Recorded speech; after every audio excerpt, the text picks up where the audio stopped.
ગઈકાલે નાગેશ્રી પોલીસ સ્ટેશનના વડલી ગામની એક ઘટના બનેલી છે, જેમાં ફરિયાદી જેમનું નામ છે જીલુભાઈ સોલંકી અને જીલુભાઈ સોલંકી છે, જેમની દીકરી દયાના મેરેજ પ્રેમ લગ્ન થયેલા રમેશભાઈ બાંભણિયા સાથે. જે આ કેસમાં આરોપી છે. રમેશભાઈની જે દીકરી છે તેમને જે આરોપી છે એ અવારનવાર હેરાન કરતા હોય છે, અને ગઈકાલે ફરિયાદ પ્રમાણે જે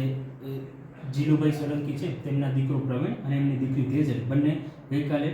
નાગજીભાઈ સાંખળની દુકાને દૂધ લેવા માટે જ્યારે ગયેલા હતા એ સમયે પ્રવીણે ત્યાં આવી અને તેમને જોરથી પેટ પર પાટું મારી અને એક લાકડા વડે તેમની ઉપર પ્રહારો કર્યા છે. જે ઘટનામાં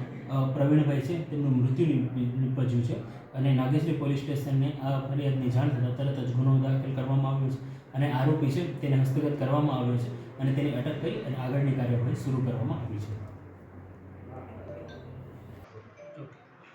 ગઈકાલે નાગેશ્રી પોલીસ સ્ટેશનના વડલી ગામની એક ઘટના બનેલી છે, જેમાં ફરિયાદી જેમનું નામ છે જીલુભાઈ સોલંકી અને જીલુભાઈ સોલંકી છે, જેમની દીકરી દયાના મેરેજ પ્રેમ લગ્ન થયેલા રમેશભાઈ બાંભણિયા સાથે. જે આ કેસમાં આરોપી છે. રમેશભાઈની જે દીકરી છે તેમને જે આરોપી છે એ અવારનવાર હેરાન કરતા હોય છે, અને ગઈકાલે ફરિયાદ પ્રમાણે જે જીલુભાઈ સોલંકી છે તેમના દીકરો પ્રવીણ અને એમની દીકરી તેજલ બંને ગઈકાલે નાગજીભાઈ સાંખળની દુકાને દૂધ લેવા માટે જ્યારે ગયેલા હતા એ સમયે પ્રવીણે ત્યાં આવી અને તેમને જોરથી પેટ પર પાટું મારી અને એક લાકડા વડે તેમની ઉપર પ્રહારો કર્યા છે. જે ઘટનામાં પ્રવીણભાઈ છે તેમનું મૃત્યુ